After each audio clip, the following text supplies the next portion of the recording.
All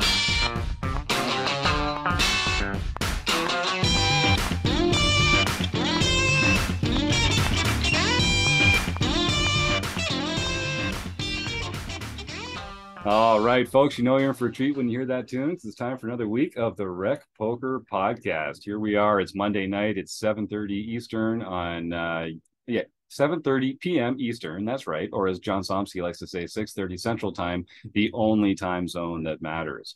My name's Jim Reed. I'm your host because I've got the best freaking job in the world. I get to hang out here on Monday nights, hanging out with my poker friends and watching and talking about this great game of poker that we all love so much. And if you want to find out more about my poker friends and I, you can head on over to rec.poker/crew because it takes a village, it takes a crew, it takes a group to make the magic happen here at rec.poker. And everyone on the wrecking crew is a big part of that effort. So head on over to rec.poker/crew and you can meet amazing folks like the one and only producing co-host, Chris Jones. Well, I'm Chris Jones. You can find me 5B5 on Threads or 5x5 in the PokerStars home game. I'm Joe Coolis. You can find me on Twitter at JoeCoolPhD, cool with a K, or on the home game at Elvita11. And I am John Somsky, also known as Poker Geek MN everywhere. And I'm Keith Brandt, and I'm known as Monkey System everywhere. I'm Kim Kilroy. I'm known as PetVet or PetVet33 on most platforms, Fergie56 in the home game.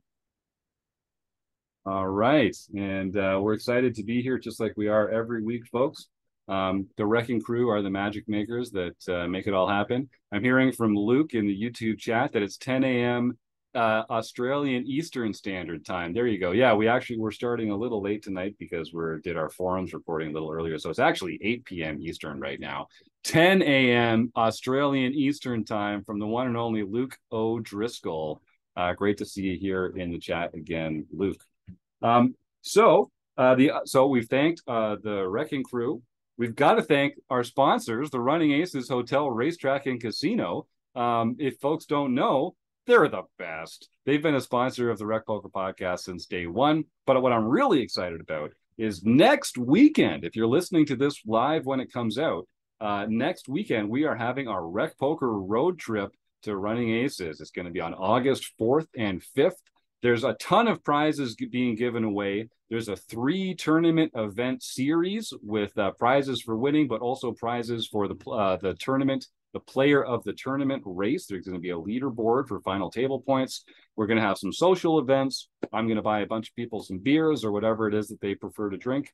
And a lot of the Wrecking Crew members that you are used to hearing on the show are going to be there. So it's going to be a lot of fun. I hope folks get a chance to get on out there to Running Aces for August 4th and 5th. And if you have a Running Aces player card, I know you can get a discount on a hotel room for the weekend.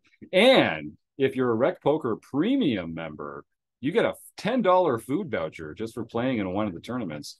And Rec Poker Premium only costs you $5 to get for your first month if you use the code RecPoker. So I'm just saying, use the code RecPoker, get premium for a month, get a $10 food voucher. You just made $5 the easy way, folks.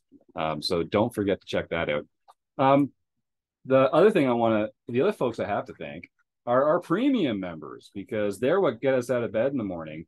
We couldn't do what we do here at Rec Poker without our premium members. And we've got 3 new premium members since we last were on the air. And I would say they're new premium members, but some of these are some very familiar faces. One, Elizabeth Bennett Martin, is never too successful to come and learn with Rec Poker members. I love to see this. Elizabeth's turned into quite an accomplished live player. I believe she won the women's event at the Irish Poker Open.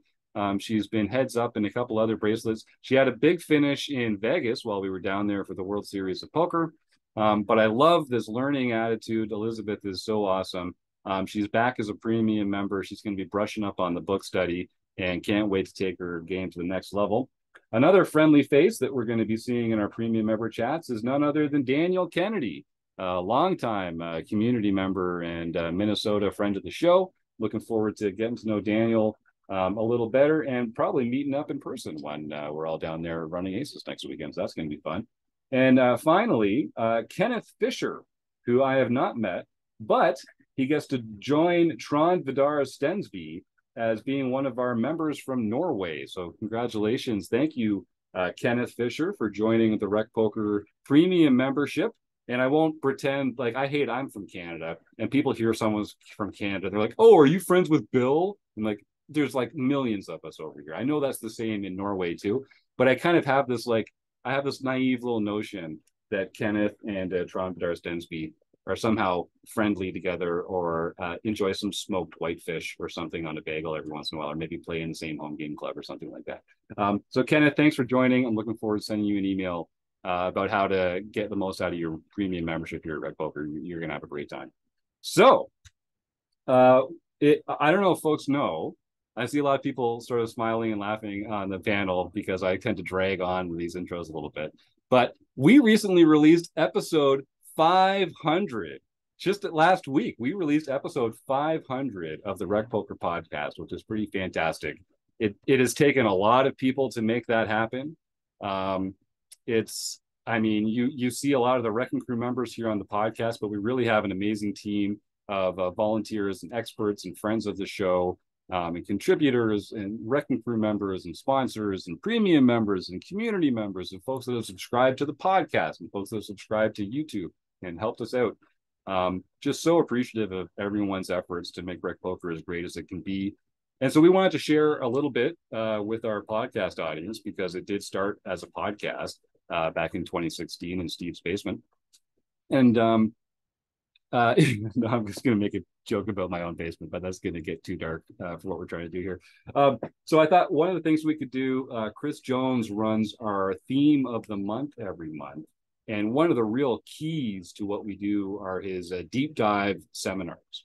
And so normally this would only be available for premium members, but as a gift, as a thank you to our podcast listeners, we're going to release June's deep dive seminar as a podcast here for free for everyone to enjoy. So the subject of the theme of the month was player reads. And this is going to be a podcast. This was meant to be a premium training video. So it's a lot of our videos go pretty in depth. A lot of our seminars go pretty in depth into board textures, combo counting, different graphs and charts, solver outputs, that sort of thing. This one is more of sort of a hand history review video, but I still think you'll get more out of it if you're listening to this. Head on over to the YouTube channel for free. If you just search Rec Poker, you'll find us. And this is this. Oh no, do I not know what episode this is? This is the episode that comes out on July 28th. It's 503. It's episode 503. So if you head on over to YouTube, look up episode number 503, and you'll be able to see the video that goes along with this. And I think you'll get more out of it if you do. Chris, do you want to just talk a little bit about the theme of the month, player reads, and what you enjoyed about making the seminar this month? Yeah, and I mean, I'll just say, typically this was kind of one of the reasons I thought this would be a good for a podcast is it's a little bit more audio friendly, and it's sort of different than some of the ones we've done where we've typically had these playing sessions, which we sort of work off and like build some learning lessons around how people have approached different spots. This month we didn't have a playing session. There was just too many scheduling conflicts, too many people in Vegas for the World Series. So for that month, we did this session on player reads. And basically what we took was, we talked about, well, what kind of things do we look for? What kind of things are we seeing other players at the table do? And it was a panel conversation. So that felt like really kind of welcoming to the audio sort of format as well. But then I brought a few hands where there's like what we would just do in a vacuum with these kind of hands, and then what kinds of things would influence us to make a different decision. There were some hands where I think I took some lines that may be sort of like outside some of the norm, but based on some reads that I had about the players at my table, and we talked about those and whether people thought those were sort of like good ideas or bad ideas. And I thought it was a really good conversation, and I guess that's what I would sort of introduce this as. Nice. Well, I hope folks do enjoy it. And if you like this and you want to get more of it, I'll just say again, Rec Poker Premium membership is only $15 a month, and if you use code Rec Poker, you can get it for only $5. And I know that we've built up a pretty robust archive now over the last 3 years of not only Chris's deep dive seminars, but our book studies, our amazing Learning with Partners program, where we take little slivers of training material from other training sites out there and show it to our premium members for free. My own Poker Tracker review groups, Kim's hand history review, Keith's off table tools. We're a few episodes into Joe's poker psyops, Eric's play, explain, and learn. I'm going to forget a couple because, I mean, we have so many things going on here every week at Rec Poker. But go think about dropping that $5 and checking out the archive. I think you'll find a lot of valuable stuff there. So without further ado, I think we'll cut to Chris Jones's deep dive for June on player reads. And then when we come back, we'll follow up with some home game results. We'll talk a little more about the Rec Poker road trip coming up to Running Aces. We'll give away a prize like we do every week here on the Rec Poker podcast, and we'll get on out of here. So without further ado, let's go check out that deep dive.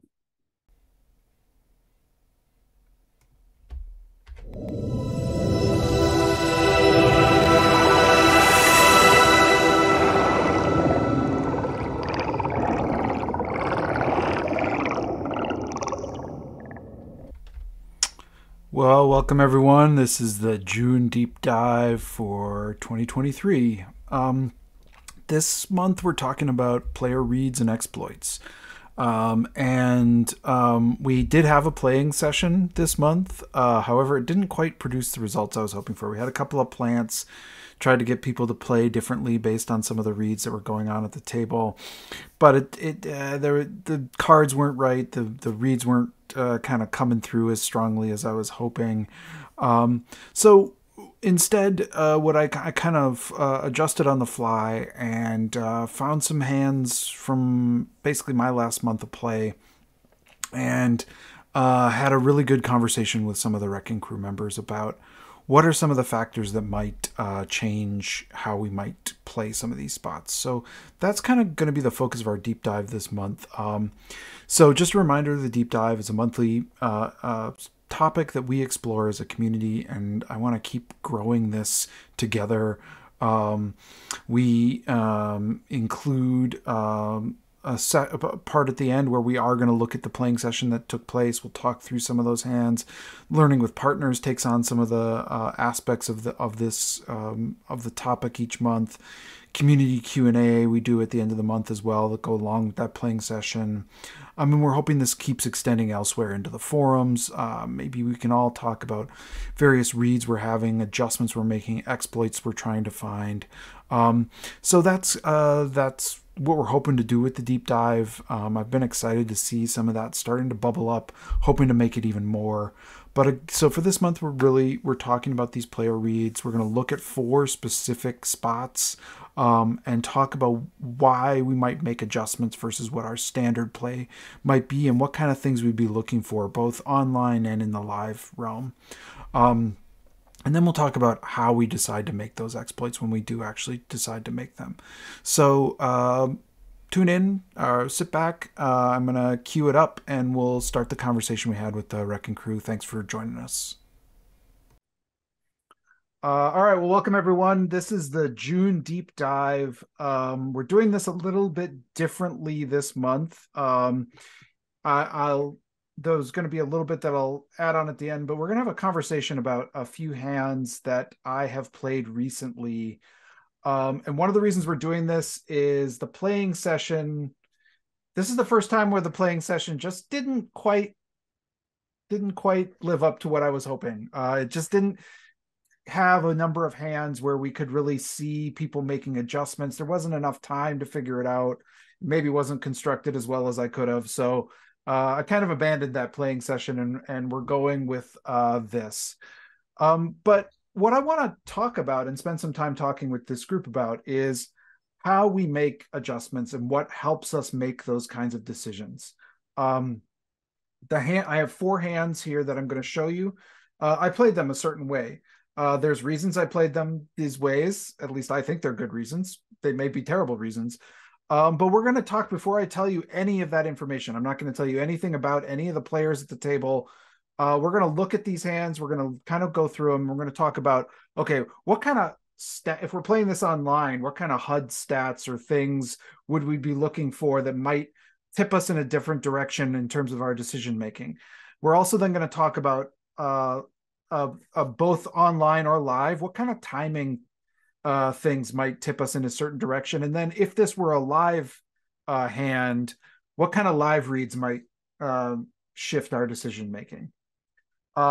So before I jump into the first hand that we've got in front of us, any comments or questions about where we're headed? Thoughts, ideas, concerns, plans? I mean, the only thing that jumps out to me is, as with all tells and exploits, what you really have to think about first is establishing a baseline with the opponent. So some of the things we'll look at, like stats to use, that's going to be a standard no matter who you're playing against. But when it comes to like timing tells or live tells, pulse, the rate of breathing, that kind of thing, what really matters is that you have spent at least enough time playing with this player that you know what their default is. And then when they deviate from that, that's a more helpful piece of information. So I think we get kind of stuck on, especially online, because I play a lot online, and like timing tells, they really depend on the player, because some players just act very quickly all the time, and some only do it when they have easy decisions, and knowing which one's which can be really helpful. Mm-hmm.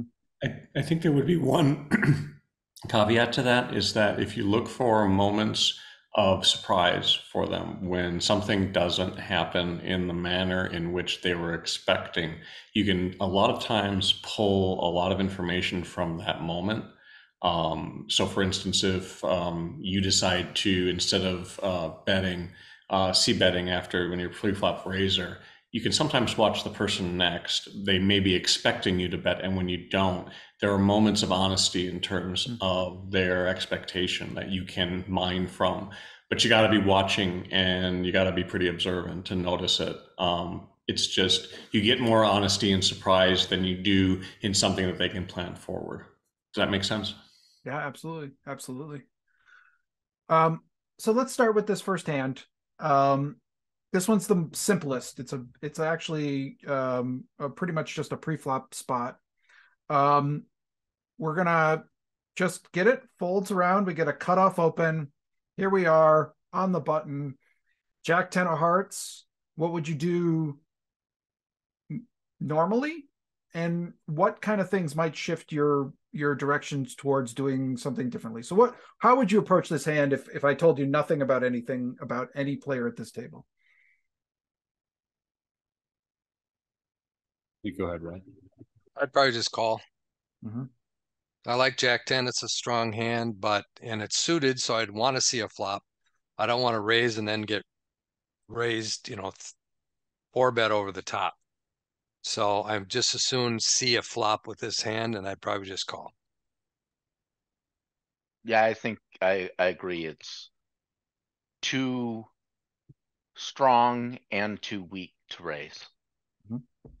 Mm-hmm. I really like that you picked this hand, because it does have me internally conflicted, and I am kind of thinking about the different types of things that I'd be looking for with this, like especially live. If like I could see like the opponent that's over here, I would never like 3-bet small versus that like older middle-aged guy that just loves to see flops, because you're going to get called a lot, even if you go 6 bigs, 7 bigs, whatever it may be. It's like, a third, a fourth of your stack. But they're not going to care. It's a huge part of their stack. But versus that opponent, I might be willing to just 3-bet, rip it in. And, just push on that. And, they've got a lot of chips. So they're scared of all ins, and they're gonna fold. But versus, solid opponents that I think are going to play pretty correct against me, I'm kind of torn between calling in 3-betting to a smaller sizing. And this is a tournament, right? Tournament, yep. Yeah. I mean, you do have problems behind you. You're putting a bunch of money in, and I think that might push me towards actually raising or even ripping it in, as Taylor said, just to eliminate and make it better. Depending upon, obviously, I'd want to know how they play. Are they players that have some smarts, or are they just simply going to call behind and then put me 4 ways to a flop? Yeah, this is one of those hands where for me, it's occasionally a call, occasionally a 3-bet. The only information we have so far on these players is their chip stacks. And then in this particular player, their opening size. And the effective stacks on the blinds and this own player are pretty deep. They're over 60 big blinds. So when they're choosing a 2.1 sizing at that stack depth, sometimes that might indicate a really wide range. Not necessarily a weak hand, but a wide range. And that might incline me to 3-bet more frequently. But without any other information to go on, I could probably play it as a call or as a raise. All right. We're getting pretty short ourselves, so that I'll give you some context now. Can I add one more thing before you go there, actually? Because I think the one thing that no one's really talked about is what are the players behind us like? Is the small blind prone to 3-bet often in squeeze spots, likewise with the big blind? Because then I'm leaning against calling, because like I don't want to call, get 3-bet squeezed and then have to fold this hand. I'd rather go to 600.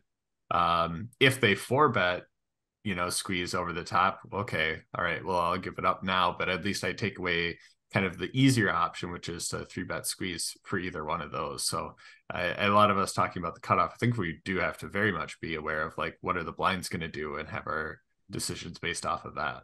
And I think it's also kind of relevant where we are in the tournament as well. Like everyone's pretty deep here, so I don't think we're close to the bubble, but that would be a factor as well as to whether to call or raise, I think.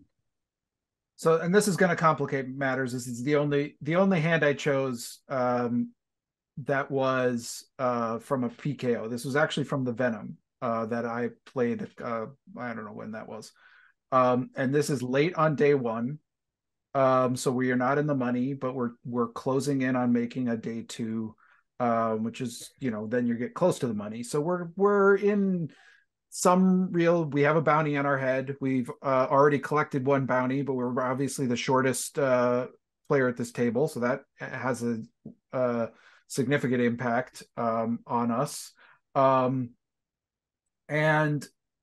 so I'll tell you that much. And then maybe I'll just say, now that this is an online tournament, it's a high stakes online tournament. We're in this spot. If I could show you their HUDs right now, and I could show you some stats about these players, are there any in particular that you would want to know if you were going to sort of make a different decision about where you might be headed? I got like 50. Okay. All right. Well, let's talk about them. I want to hear what are they? So a couple of these panelists have already mentioned the players to the left, their 3-bet percentage. Overall, a 3-bet percentage is really valuable here, but you can also have a stat that is 3-bet versus late position open. And that is typically going to be higher than a typical standard 3-bet percentage. So that one for sure.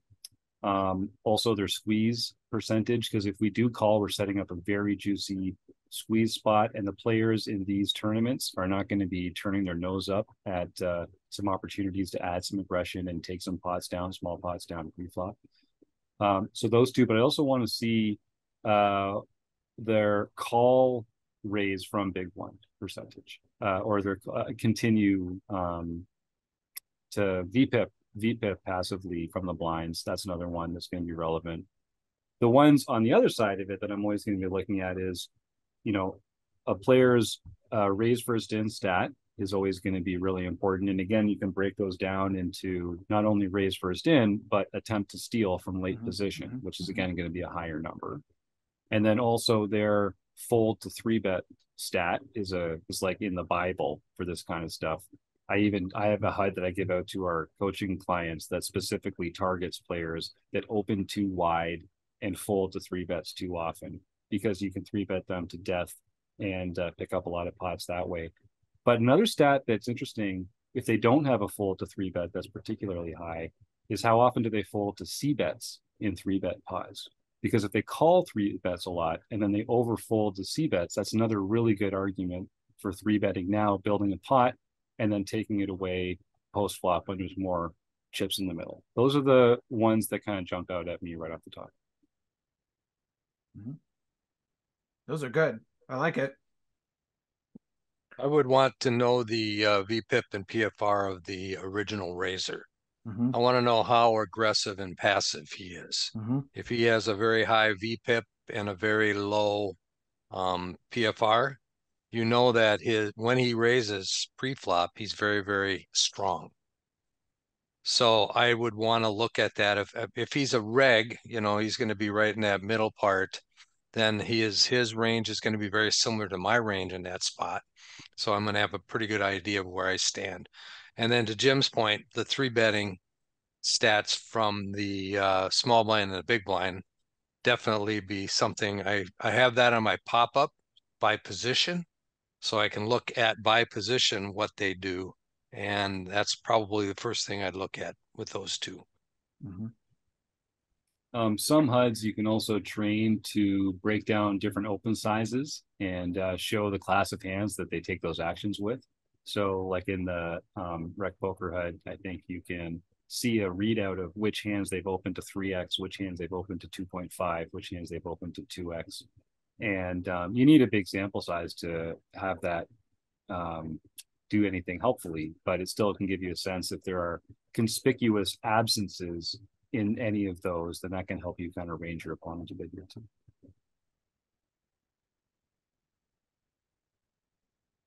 So what if I told you I jammed here? Taylor, you mentioned this as a possibility here.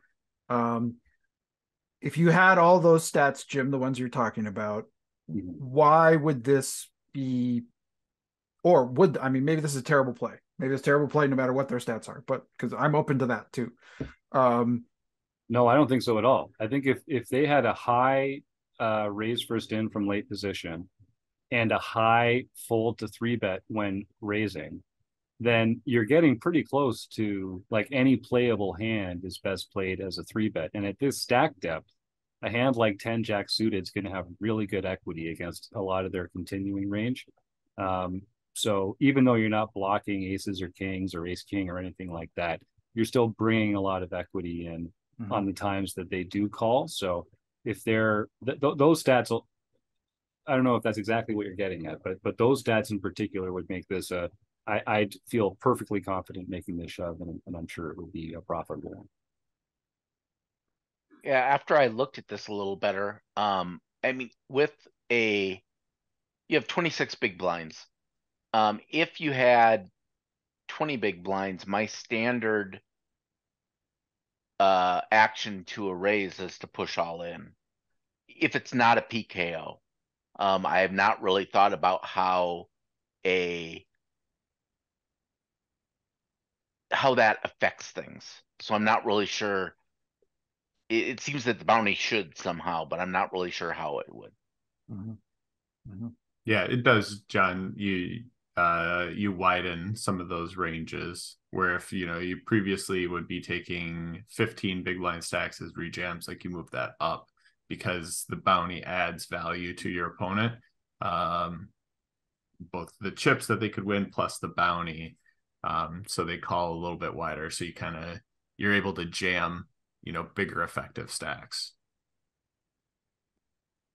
So, and I'll tell you a little bit about what led me to make this decision. My nervousness here was that the big blind had just been moved to the table and I had very few hands on them. So this was a little bit of that was like my, I'm doing this part without any data. But what I did know about these two players here is that this player, the small blind, was a very aggressive squeezer, a very aggressive 3-better. but was not somebody who seemed to be bounty hunting when there were like lots of opportunities on the table. And the best read I had was on this cutoff player, who I have more than 500 or 600 hands. I mean, like I have a lot of hands on this player.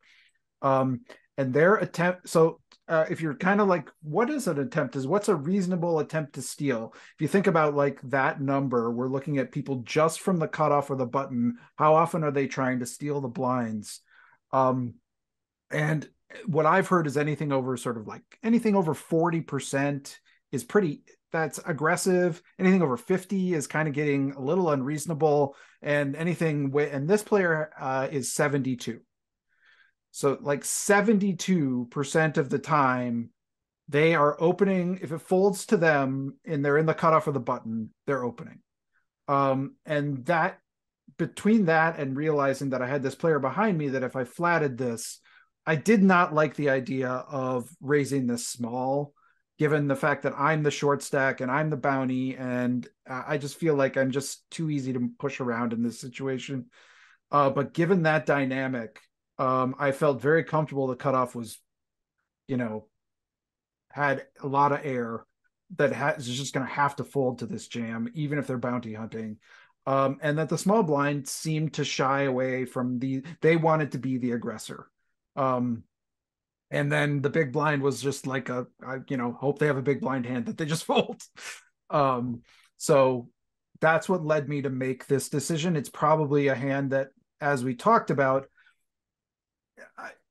given complete unknowns or more standard statistics, I may find myself just flatting this more often. But this was a decision that, like, when I was looking at this, I was like, this is a really good spot. I need to put this in. I need to just take this down, and I'm going to take it down a lot. And it's going to be very valuable to me, especially with this short stack. So thoughts now that you know the context?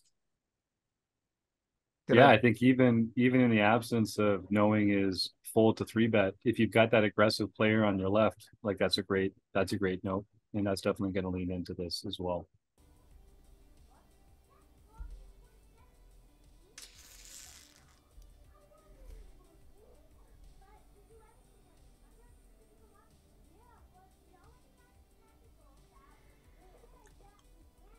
All right, chat. I think this is a jam against this player. They've taken a lot of spots here. Good luck, us.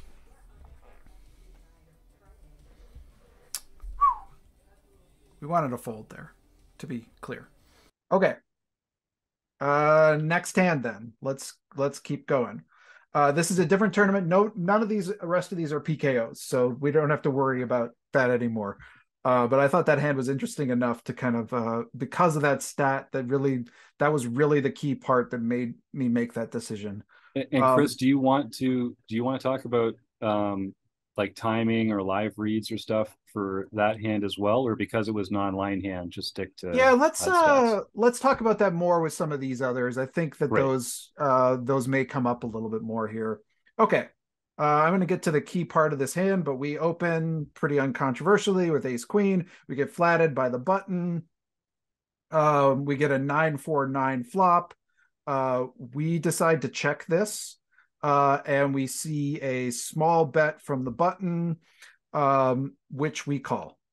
We can talk. This might be not the greatest play, but I want to get deeper in the hand. Goes check, check on the 10 of hearts river. On the 10 of hearts. And why is this? Okay. Queen of diamonds on the river. So we've just seen again, to review the action, we opened, they flatted us. We checked on the flop. They bet out, which we called. It went check, check on the turn. Queen comes on the river. What is your normal course of action, seeing how this hand is played out? And then what might make you change your course of play here? Are you betting? Are you check calling? Are you check raising? What's your normal course of action here as this hand is played out? I would probably normally bet here, in an effort to get him to call, because he made an aggressive action when you showed a non-aggressive action.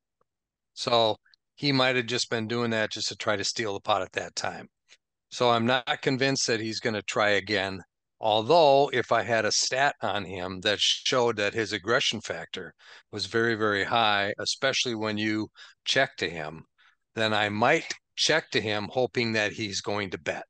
But that's what I'd want to understand is how often does he attack a pot when it's been checked to him? Mm-hmm. Yeah, my default is probably to go into bluff catching mode here and do a check, hoping that they had the flush draw. Because you really don't want to bet into if he does happen to have a 9. So that would be my response. Mm-hmm. I would say that you were done, Todd, right? Yep. Okay. I would say that this for me is a pretty consistent bet fold spot. I would probably want to drop between a third to a half. And if hopefully he calls, get some thin value out of a 10 or a 4, or I guess pocket like jacks or something. And if he raises, then I'd probably fold it out. Mm-hmm. Yeah, you'd love for him to have a hand like Jack Queen here, where he was betting the draw on the flop, and then well, no, bad example, I suppose, but it really comes down to, do you think you're going to get more value getting called or calling a bluff? And I think you do kind of need to know something about the opponent in order to make that decision. Yeah, because everyone's talking about definitely viable options, but it changes on like what our opponent in the button, like what do we put them on, how they're going to react in like these certain spots. Because I know there's a lot of lesser experienced players when you go play live, they're raising nothing, like even King Jack, they might not raise here. They'd raise the like pocket queens and pocket tens, but that might be it. Like if that's the opponent, I'm going to take the bet fold line. And if I happen to only get called when they have ace 9, okay, I set the price, but I was trying to get your pocket jacks or your whatever, your pocket 7s to call or whatever it may be, and kind of be happy with that. But then there's other people that in that same like style of player will always like bet when they don't have a hand that they can show down here. If they have pocket 7s and don't think they have any value here, they'll just bet, and like that's their only course of action because they're just trying to get you to fold. And sure, then I'm just going to bluff catch for some, and it's not the easiest to like figure it out, but sometimes you can start picking up on different people's tendencies, like how willing are they to go after pots that aren't theirs. What does their interest level look like? Because some people just look disinterested when the 10 queen comes out and they're like, please just let me check this down. Or there's some people that are like, I now have an opportunity, let me bluff. So you can potentially pick up on, just some body movement reactions out of them too, to determine like what's the best line here. Because you've got a valuable hand. It's just how are you going to get one more bet out of this opponent? Mm-hmm. Mm-hmm. What so I like what you were just saying, Taylor, like trying either like the in the live setting, kind of looking at the sort of interest or disinterest level, the kind of like how, what if I told you that the bet on the flop was an insta bet? Would that mean anything to you? Would it change anything about your approach as you got to this river? Like literally you couldn't have, the bet was out before you finished checking. Yeah, I weighed him against having 9s there, personally. Because like, if you're gonna, like, what hands would you think about in that spot? And I think you would think about like a really strong valued hand like ace-9. And you would like go through that internal monologue of, should I just check here and try and trap, or should I just bet? And it would at least take some train of thinking to like go through that. But this makes me feel like this is the type of person that's gonna like stab a lot when checked to, when they have position, and their range could be incredibly wide. I mean, if it was very quick, it just meant it was automatic. So there's no thought process at all behind what's going on. And it doesn't even need to be thinking through everything. It's like, this decision is easy for me, so I can put this out. And it may not be necessarily anything related to his hand. It's just pre-flop raiser checks, my action is bet. And so I don't have to think about it because I'm going to take a stab at this pot no matter what. Well, there are a lot of people who will bet a paired board. Because now there's only 2 cards you can match, and one of them has, you've got a blocker on the board for it. So that Instapot just reads to me like someone trying to steal. So particularly when they didn't follow up, they checked the turn, right? Correct. It went check on the turn. So when they didn't follow up on the turn, I mean, if they have the set there, they're going to try to eke some more value out of it. So I would give them some rope. I'd be more inclined to check this in that particular case. Yeah, I agree that although what a lot of people have said here, that quick timing usually means easy decisions. So either it's, this is a paired board, I'm going to do it at a high frequency, or it could be, I've got 2 clubs and I know this is a chance to take it away.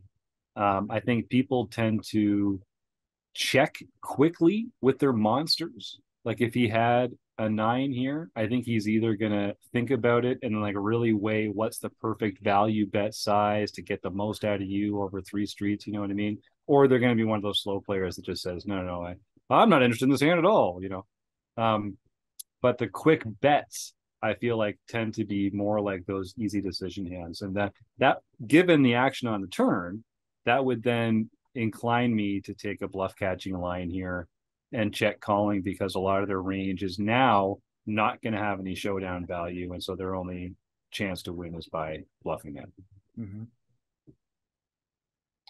And listen, some of those other draws that they could have, if it's not clubs, they're going to be hands that have like a 10 or a queen or a jack or an 8 in them. We'd love for them to be value betting a 10 or a queen here. So we can actually, if we can beat some of their value bets as well as all their bluffs, then that does also incline me to, because I doubt they're, well, I don't know. I don't know if they would call with a 10 if we bet here. Yeah. So, and let me ask you this. So that was sort of a live situation. What might you be looking for again in those HUD stats, Jim? I don't know if you have ones that you think about when you're that might lead you to some of those same conclusions or same sort of like decision point. Are there certain stats that you might look for where you'd be like, is this player gonna? I mean, Rob actually mentioned aggression frequency. Is that the kind of stat we're going to be looking toward in this spot? Yeah, 100%. There's also like river aggression. There's also like went to showdown.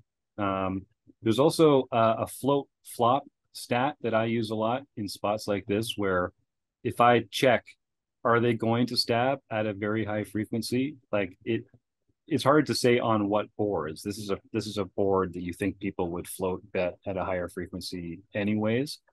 But if they never float, then you can, maybe it is a 9 because they're not taking all those spots to put it out there.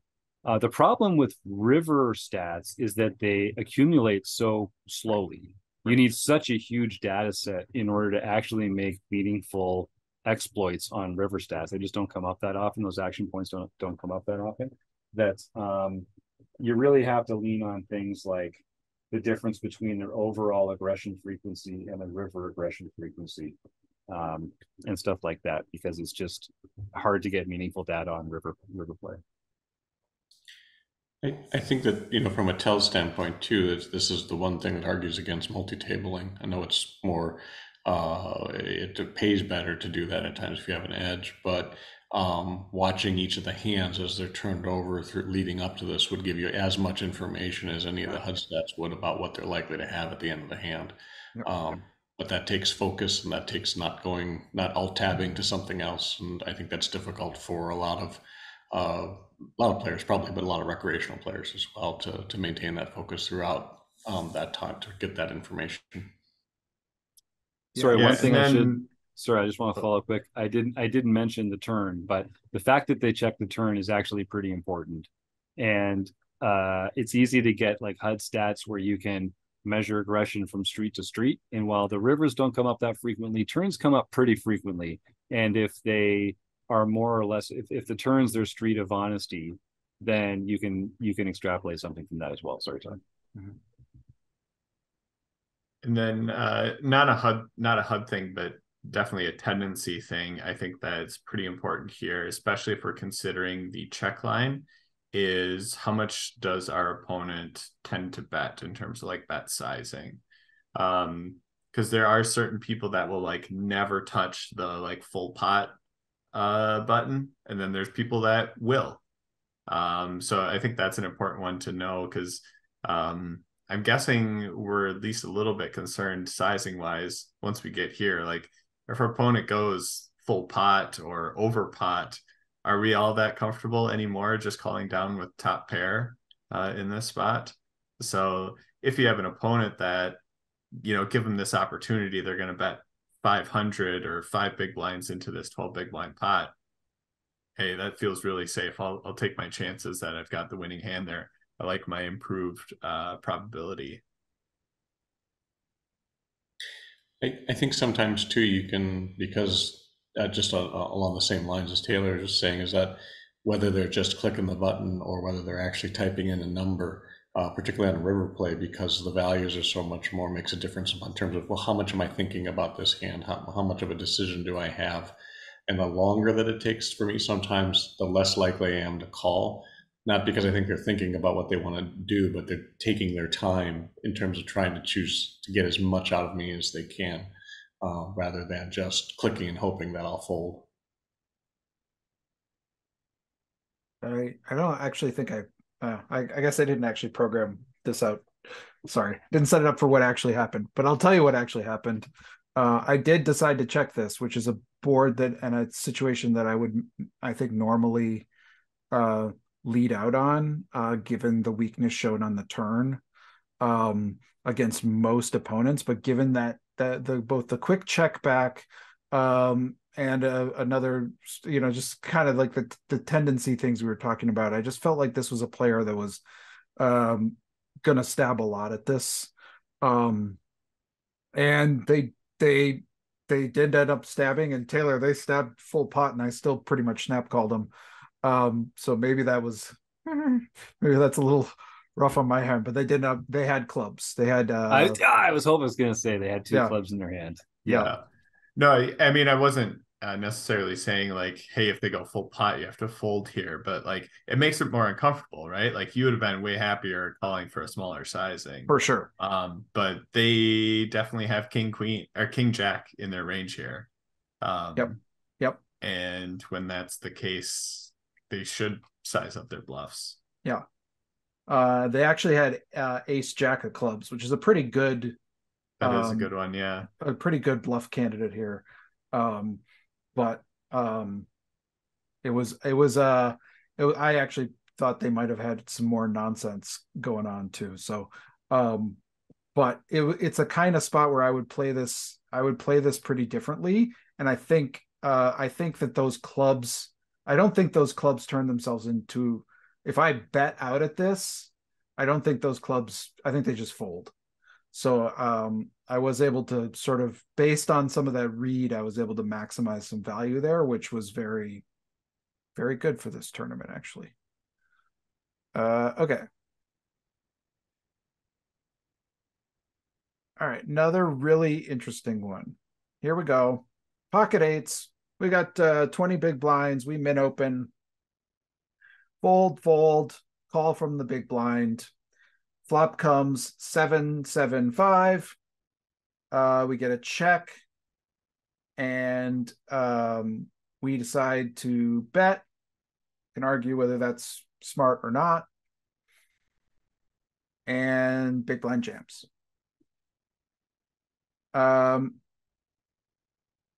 What is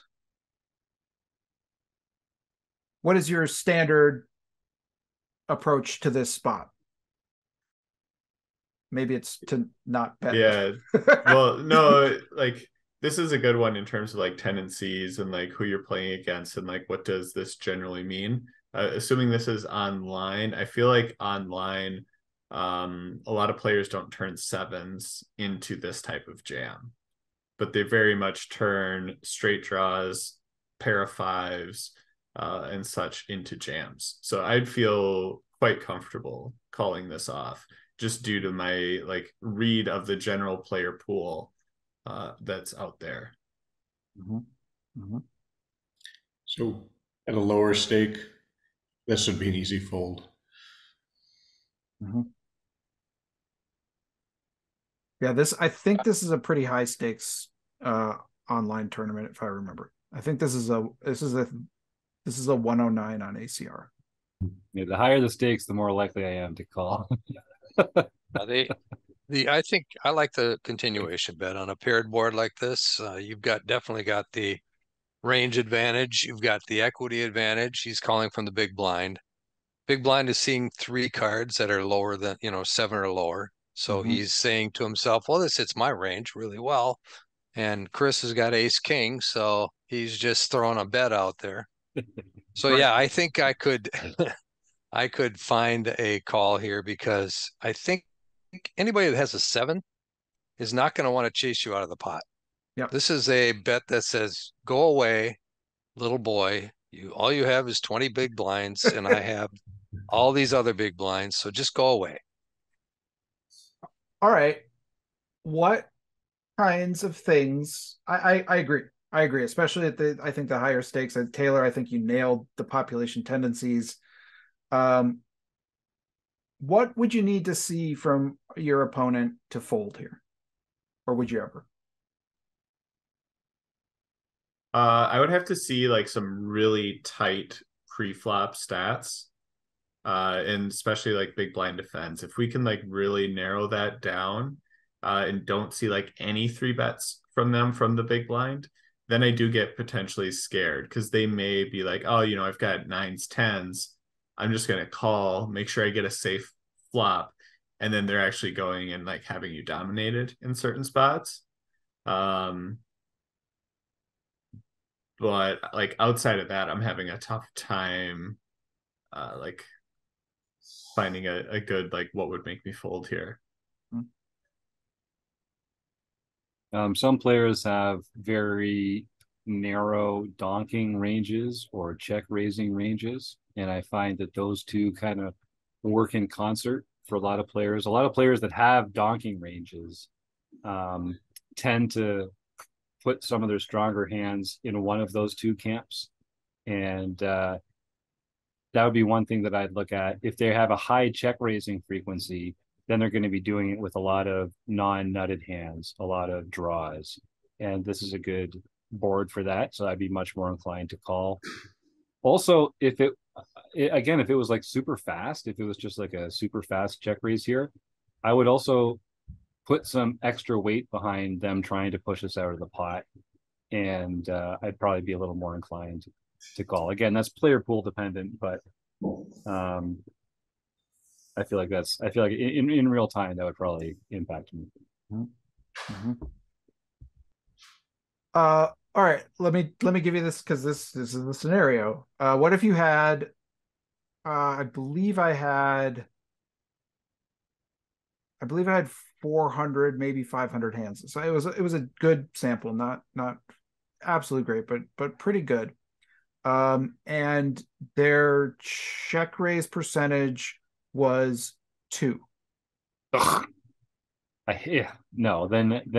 think I'm probably folding. because I know those players.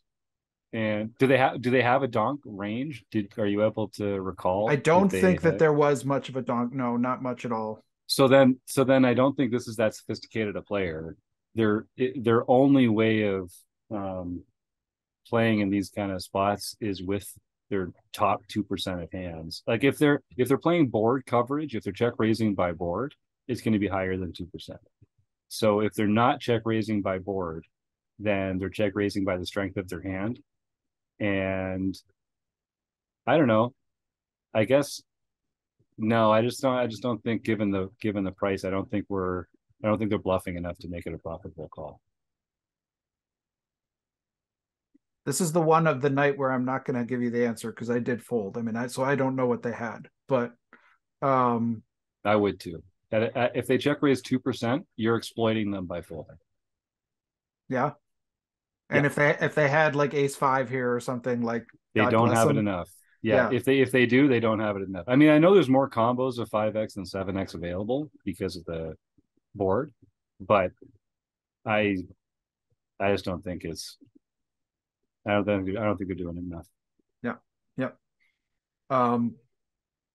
So I mean that I thought this was kind of interesting too, because I think like this is so much a play that I just, you're dreaming of this with eights, get 7-7-5, and like people just kind of go nuts with this.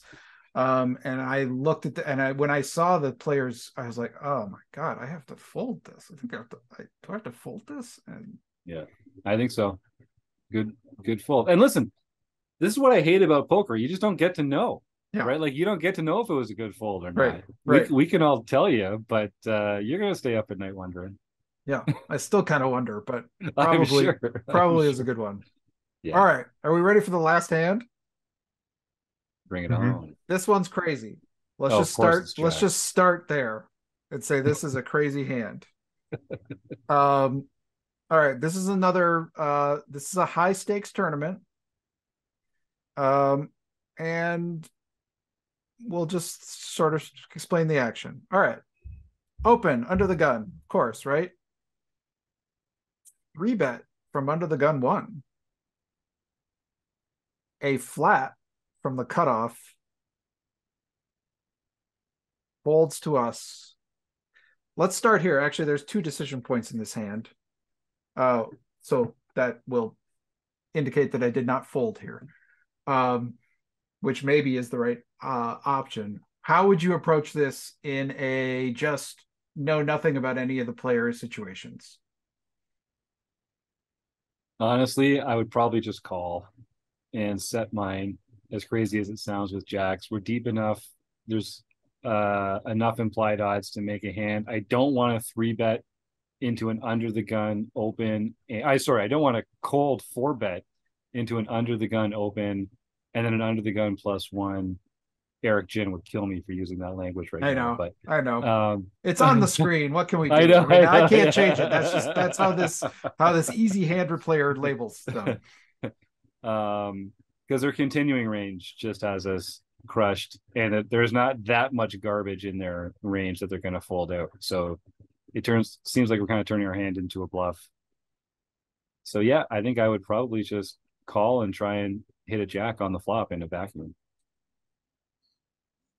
Roast me. What do you so you mentioned these 2 players. What do you think of this player? I think they've got a pocket pair or suited connectors. And we're almost always beating them, right? Yes. Oh, we're almost always. Yeah. Okay. Or they have a suited ace. Yeah. Okay. So we're kind of, this player we're less nervous about. These players are obviously issues. So, I mean, we're less worried about them from like a pre-flop hand strength point of view, but they're the ones that are going to have the hands that can get funky post-flop on a lot of boards, right? They're going to be the ones that are going to be harder to know if they have the straight draw or the flush draw or the set. Whereas I think these first 2 players are much more likely to have like 2 cards higher than a 10 paired or unpaired. So on the under the gun +1, what is his 3-bet stat? That is, so let's, before we get to actually what it was, But what are the stats that were, so if I asked you what stats would you want to know about these three players before you made a decision about what to do with your jacks here, one of the things you'd want to know is how often is this player three betting, particularly from early position, right? And the under the gun player, I want to know his VPIP and his PFR, because is he a loose passive where when he raises he's going to have a very strong hand, or is he a tight aggressive where he still has a very big hand, or you know what I'm saying? Yep. So the more he raises in relation to his VPIP, the wider his range could be, even from under the gun. I'd also want to know what his four bet frequency is, because if we are deciding to come along here, it really depends on him closing the action with a call. We do not want to call here and then see a four bet. So if they have a very, very, very low four bet, or if they have a very, very high call three bet or fold to three bet, then either of those would make me more inclined to call here, because I'd be less worried about him reopening the action. I've got a few questions that like are going through my head. And you don't necessarily have to answer them, but just like the types of things that I'm thinking about. But first is like, what is the table dynamics been like? Like, has there been a lot of like three betting? We're pretty deep stacked. Like, is it pretty common to see a lot of three bets?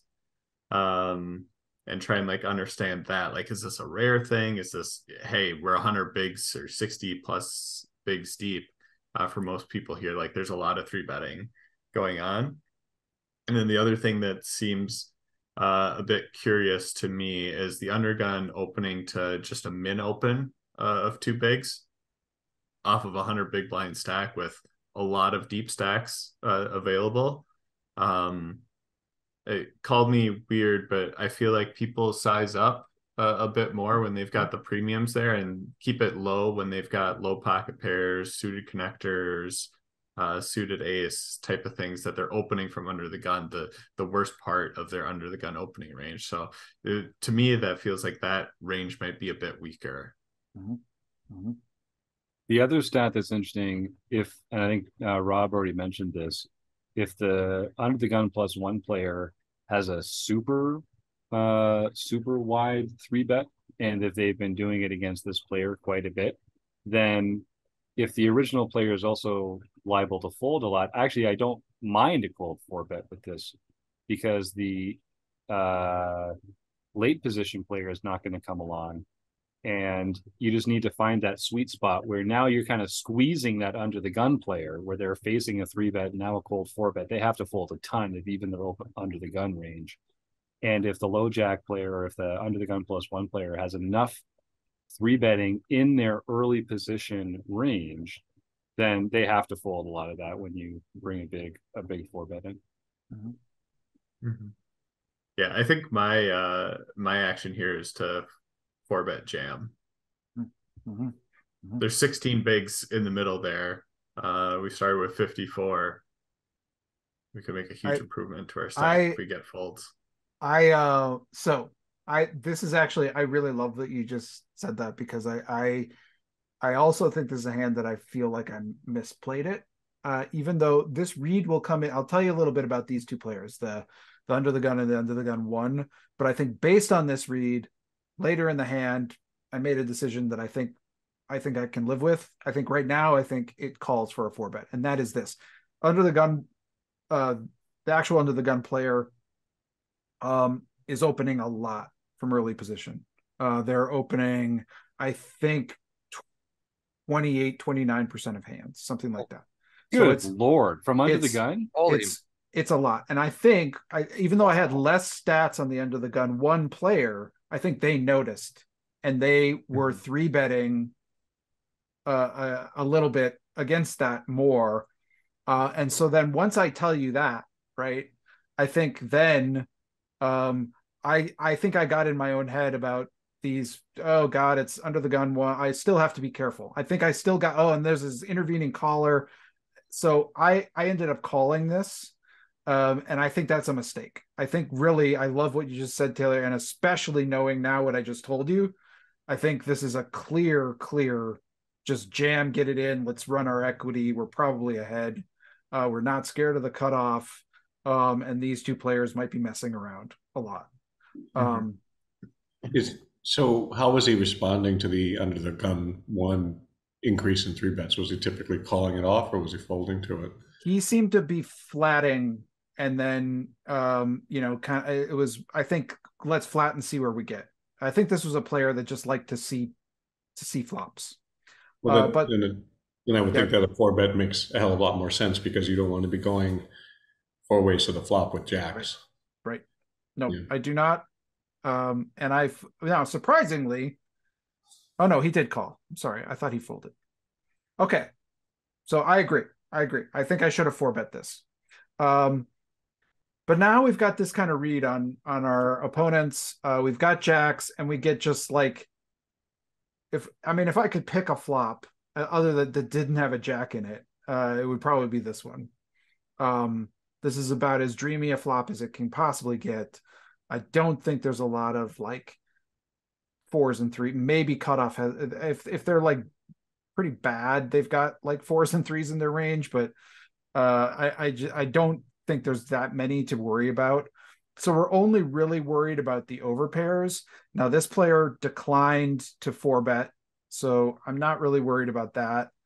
This is the only player I think that potentially has me beat with some overcards. But even though I didn't 4-bet them, I had this read on them that they basically had a read on this player. Like that, and then like that is one of the things about reads I think that you can understand, is that if you have HUD stats on a player and another player's been at your table for a while, they have those same ones too. And if they're paying attention, you can sometimes interpret some of their actions as maybe they're trying to run some exploits too, and you can exploit the exploit in some ways.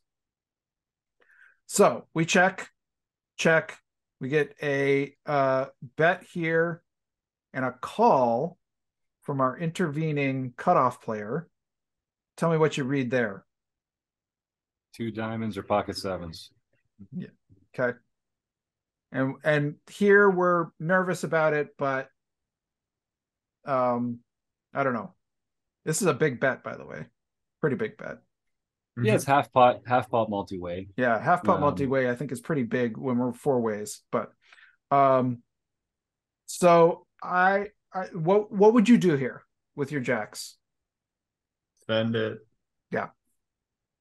And so I did end up sending it here based on that read, feeling like under the gun 1 can be messing around, and then is just following through here. And I think I like the pre-flop jam a lot better.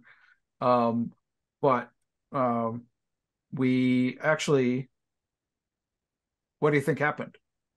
Well, let me ask this question, because I get into this spot and it's a real argument for jamming pre, because here, when you jam, you're letting like ace king off the hook when they don't hit an ace or a king. But if they would have called you pre-flop, then they don't get that free roll. Now, when you ship it, you're really limiting their continuing range to hands that you're not doing nearly as well against, because it's going to be mostly overpairs, and like, let's give them some connected diamonds, let's see. Yeah. So that always makes me feel uncomfortable. I'm not sure. I don't really have a point. I guess I just have a question. Like, how does that, if we know that this is going to be in the decision tree on the flop, should that weigh us even more heavily towards shoving pre-flop? Because if they have aces, kings, or queens, we're going broke no matter what. Right. But if they have ace king, we can make money from them when we shove pre-flop. Or I guess we can fold post-flop, I guess is the thing. If it comes up with an ace or a king on there, are we going to feel like we're just not getting our own chips? And honestly, the other thing to consider here is that, based on what's now gone in and is now sitting here in the middle, we've already, I know you're like, if we had got it and like they called with ace king, right, we're probably capturing more value. But if we get it in here and they fold ace king now, We've already captured our value. We've Yeah, still a captured pretty good outcome. so much value right now. Good point. Yep, good point. That's my thought, at least, especially with that intervening call. I am not scared of this intervening call, like, at all. Like, Does anybody notice that the under the gun one player bet exactly half pot? Yeah. So basically he clicked the half pot button. Right. Right. To me, that looks like he's just, okay, this flop didn't hit anybody. I'm going to take it away. And at the cutoff guy, he called. Did he call like immediately, or was there a little pause? That one I can't remember. But what? Okay. Tell me what? How would that change your mind? Tell me what you would think about if you saw that. If he had like an ace seven of diamonds, for instance, that'd be pretty much an automatic call. You'd be snap. If he had ace three of clubs, he might think about it for a minute, because now he's looking at, hey, I've got trips. I wonder, should I be raising here or not? So that's the only thing that I would think of from the standpoint of, timing tell. But other than that, I think he's probably sitting there with some sort of suited ace with ace of diamonds, or maybe, yeah, it'd have to be the ace of diamonds probably. Yeah. Or like pocket nines and pocket tens is what this, really feels like. Yeah, that could be. Yeah. Yeah. He did put in a third of his stack, of his third of his remaining stack to do that. Yeah. Yeah, I mean, honestly, I'm a bit scared of the under the gun plus one, like, continuing here. Just because, like, I feel like ace king of random suits just kind of shuts down. Likewise with ace queen. Like, do they really want a continuation bet on this board into three other people? It feels scary, but it's exactly half pot. And if this is online, that's kind of a tell to me that this is a less experienced poker player and probably a little bit more recreational. A lot of the pros have their bet sliders to different percentages and don't go with the half pot option.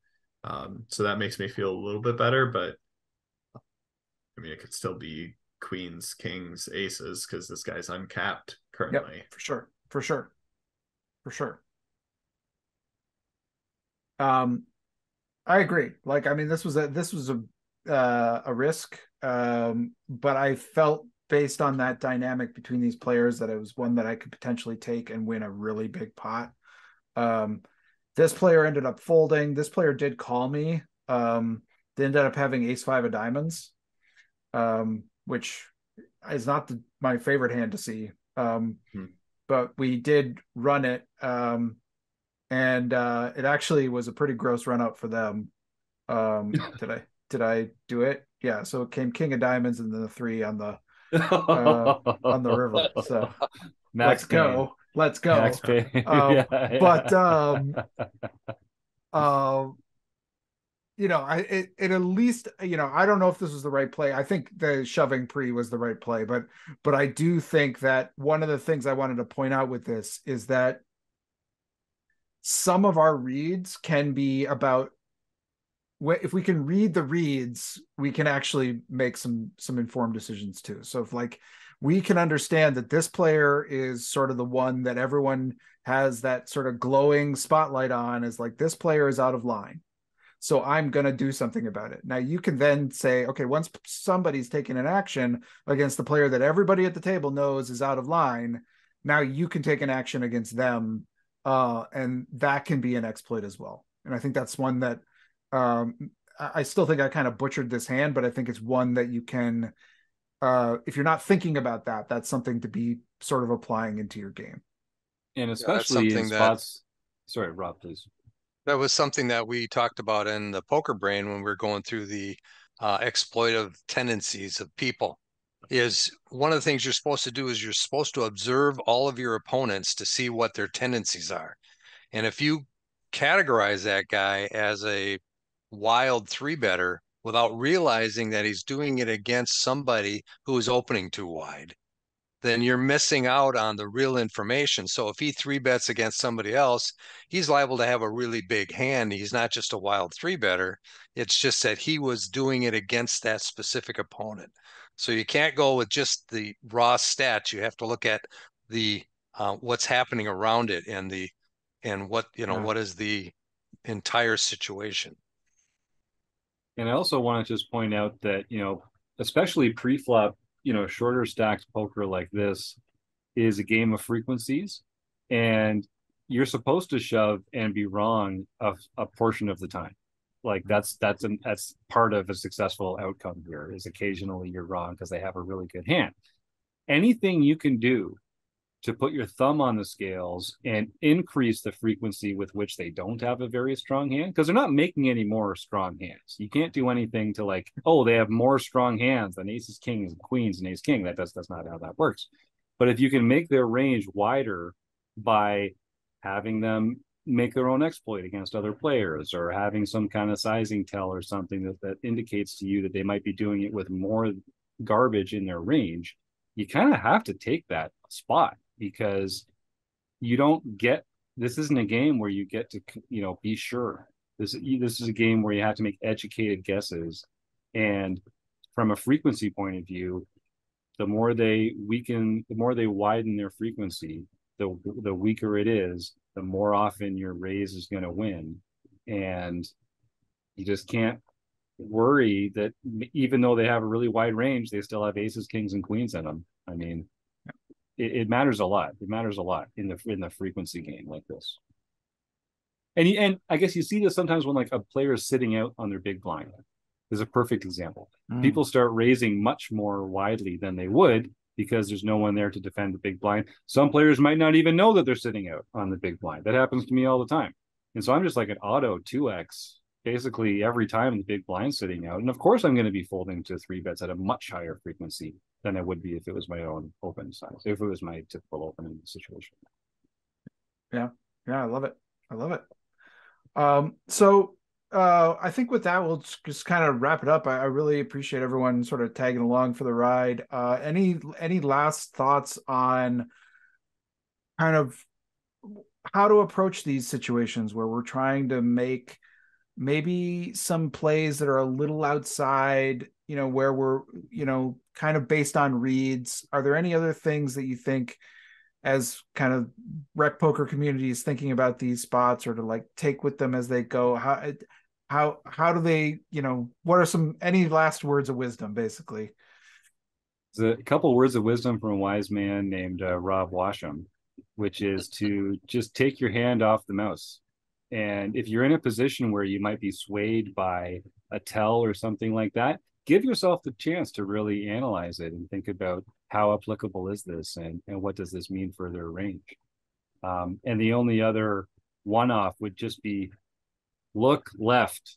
Always be looking left, even if there's not even if you don't think they're giving off a lot. Like, take that time, just look left. Really study the player, and you'll be surprised how frequently you can pick up something. You might not even know what it is, but something will start moving in the back of your brain, telling you to move this way or this way.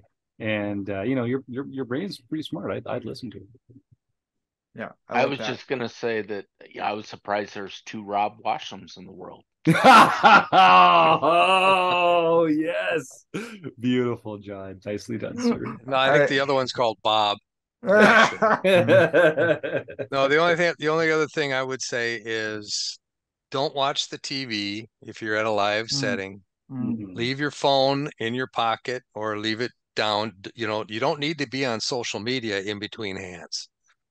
And like you said, when you're online, take your hand off the mouse. Basically, what we're saying is pay attention to what's going on at the table, because as Jim just said, intuitively things are going to come to you because you've been paying attention. You see something that's abnormal from the standpoint of what's been going on at the table around you, and that can intuitively give you the information you need to make a decision.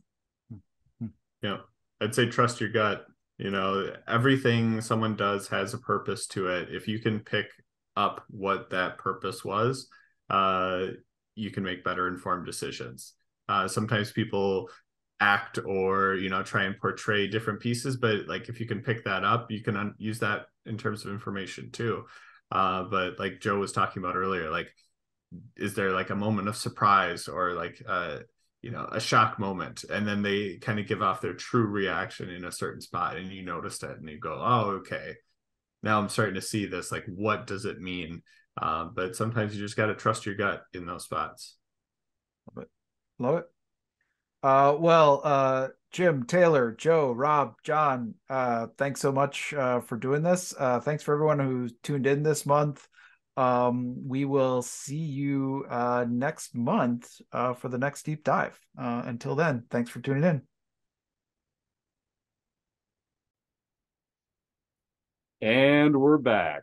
We did it, folks. I can't believe it's been an hour and 3 minutes already. The time just flew by. That's what happens when you're working with amazing folks like Chris Jones and the rest of the Wrecking Crew. So thanks, Chris. That was really interesting. And I'm so appreciative that you get to put this together every single month. And Chris does some juggling on these. Chris, do you want to, since we're taking people behind the curtain, do you want to kind of share a little bit about how you're working on 3 seminars at once all the time?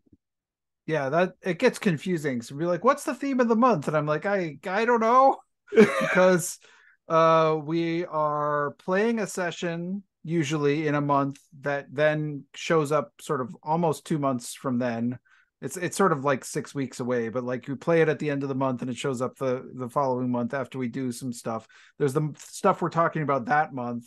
So we're doing the stuff that we're talking about. We're playing something that's got a future thing, and then I'm shuffling together all the stuff from the previous month to come out for the next month. So it gets a little like confusing.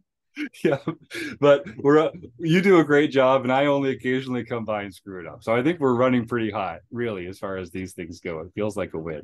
Let me see. So why don't John? Why don't you start taking us through some home game results?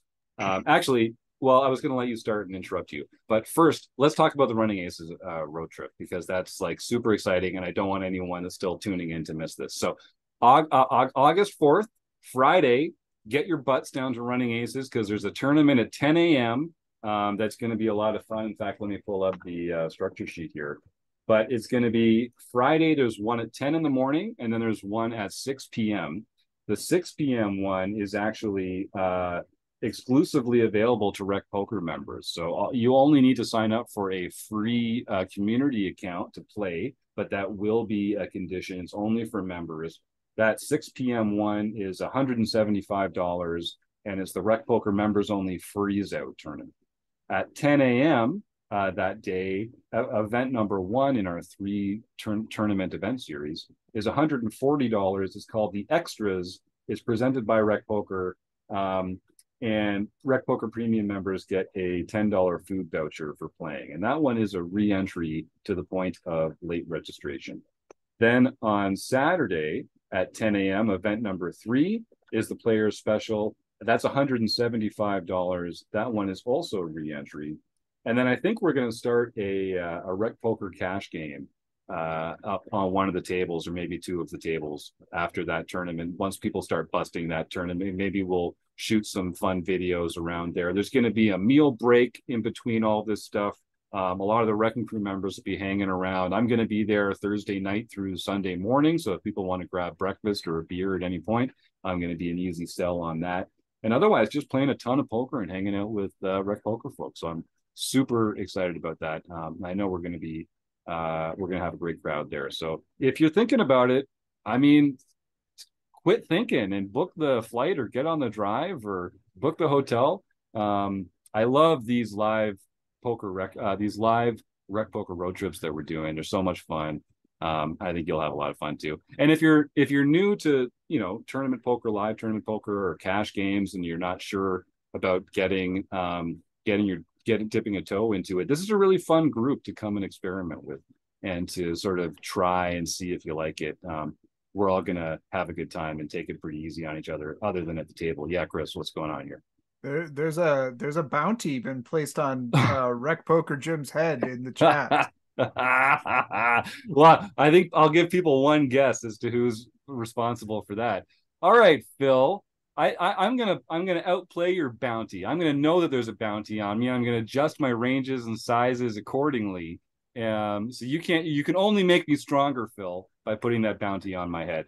I think I was gonna put a bounty on my own head. I think if anyone takes me out of one of these tournaments, I'm gonna give away an article of Rec Poker merchandise, a polo or a hoodie or something like that. There will be some other prizes as well for beating other Wrecking Crew members or for doing other fun things over the course of it. Running Aces is going to give a bunch of swag away as well. And we'll give away some memberships and that kind of thing. So it's going to be a pretty big overlay on fun prizes. I guess that's what I'm saying. All right, John, what do you say? How you've been very patient this entire time. Yes, I would never want to interrupt you because that is so extremely rude, So and rude. uncouth. It's just so rude. So, Don't Chase 666. Joseph Armstrong got his second nightly victory for the year. Benmar got her first nightly victory for John, the year. sorry. We should just say, so folks, you should start typing the words food bank into the chat because, as you know, every episode we're going to give away a prize that we raffle off here. Joe Coolis is going to be sharing his screen as he rolls some nerdy virtual dice. And one thing we're going to do is give away some prizes to help combat the plight of food insecurity in North America. So go ahead and type the word food bank in there. And if you're listening at home, type the word food bank near me into Google, and you'll find an organization that could benefit from your support and some money, some dollars, some hours, or some non-perishable food items. John, you were saying. Uncle Tom's Cabin got his first nightly victory for the year. Squidge 2022, Kate Ibbotson got her second nightly victory for the year. B-Chip Charles Allen got his fourth nightly victory for the year. And Jasper Jr. Pat Barry got his first nightly victory for the year. K-Poker Wannabe, Ron Payton, got his third daily mixed practice event victory for the year. Rozzy Q, Roz Quarto, got her second international victory for the year. And Killy 19341 got his third international victory for the year. Nice. And last but not least, Libro Cubicle Art, Scott, got his second LPP victory for the year. So he can contact info@rec.poker for his free month at Learn Pro Poker. That's right, Scott. Don't hesitate. Send that email, info@rec.poker. You're going to love your free month of Learn Pro Poker. And there's some really fantastic stuff happening in the YouTube chat over here. If you're listening to this on an audio format, I'd encourage you, come show up 7:30 Eastern, 6:30 Central every Monday night on YouTube. We give away a prize. Showing up's free. All you have to do is type the word food bank in, and you're going to win a prize. And it's a lot more fun when you can see what all these goofs are getting up to in the YouTube chat. Joe, I like your comment that every hat should have a bill. I think you're right. That's part of what makes a lot of hats. And Phil's serious. As a slight clarification, just to interrupt you, typing the word food bank does not guarantee that you will win a prize. True. As Jim just said.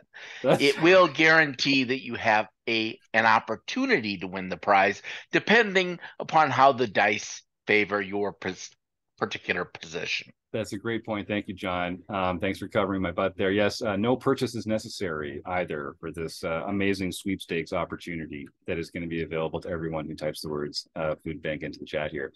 I think Phil's serious about this bounty. He says, if you knock Jim out, you have to tweet a photo, and then he'll send you $12.50 over PayPal. So I think this is really happening, folks. So an even more incentive to come and take some easy money off Rec Poker Jim over at Running Aces. That's going to be a lot of fun. All right. Does a toque have a bill? Yeah, no. So not every hat, and not like beanies, I guess. Also don't have bills, but a lot of the best ones do. I'll say that's all. All right, so Mr. Joe Coolis, you have we keep kind of raising the ceiling on how nerdy our dice setup can be. First, it was my Dungeons and Dragons dice. Then Chris actually had to go and buy some nerdy dice himself, upgrading his own nerddom. Now you're bringing this back kind of full circle. Tell us Joe, tell us what exactly are we looking at here before we do the roll? Because I don't want to put words in your mouth, but this is awesome. So you can see my screen now? Yes. Okay, so this is there are online versions of Dungeons and Dragons, and this is one of them. It's called Roll20. We don't actually get a sponsorship from Roll20. I think Chris would actually close up shop and leave if we get a sponsorship from Roll20. So, hey, if they want to pay us money, that's fine by me. So what it is, it's just you run your games on here. But what they do have is they have a 3D dice option so that if you're playing and you need dice roll, you can roll them. And that's what we're going to try to do tonight. There we go. Looks like we have 8, is it? Did I count it right? Let's do the order because I don't want any bamboozling to come out later. I don't want any complaints about manipulation or anything. So I see the first one is Joe, then Eric, then Mary, then Ben, then Phil, then Luke, then Jim, then Scott. That's what I see. Does that look right to you, Joe? I confirm that order. Chris, yeah. All right. So that is an 8. We get to roll. We actually get to roll a nerdy die. Right. So there's a dice here for people, and then to clarify, over on the right, it'll give you the exact number so that there can be no confusion about what dice roll came out. It's, I think Phil will approve of this particular approach. There you go. So Phil, call off your lawyers, call off your dogs. All right, let's see it. Here we go. Let's see what we do. I'm excited. It's thinking it's a 7. So that's Gibber. The second last person in there, the one and only Jim Gibson. I know, Jim, I'll be seeing your friendly face at Running Aces in a week and a half. But you just keep winning stuff, buddy. So send me that email, please, info@rec.poker, and say Joe rolled a 7 on his big nerdy die, and he rolled you right into the prize pool. So congratulations, Jim. And thanks, Joe. That was fun. So I think we're going to continue. We're going to see, sometimes we're going to use Joe's nerdy e-die set up for Dungeons and Dragons. Sometimes we're going to keep working on Chris's Diso cam. Is that what we decided? The ISO cam? Yeah, Diso cam. It's a Diso cam. So we'll see. Kim's just like, why do I hang out with these goofs? I just like the look on her face. The expression on Kim's face right now is hilarious. All right. Well, folks, is there anything else that we should mention here before we roll on out of here? I really am so appreciative of everyone that got us to episode 500 last week. That's fantastic. Everyone in the YouTube chat today. It's so much more fun listening to or seeing folks chatting along in the YouTube chat. Kim, Keith, Joe, John, Chris, you all are the best. Thanks for all your help. The Running Aces Hotel, Racetrack, and Casino, and you, the listeners. We couldn't do it without you and your support. So keep smashing that subscribe button, and we'll see you soon. Have a good night. Thanks again.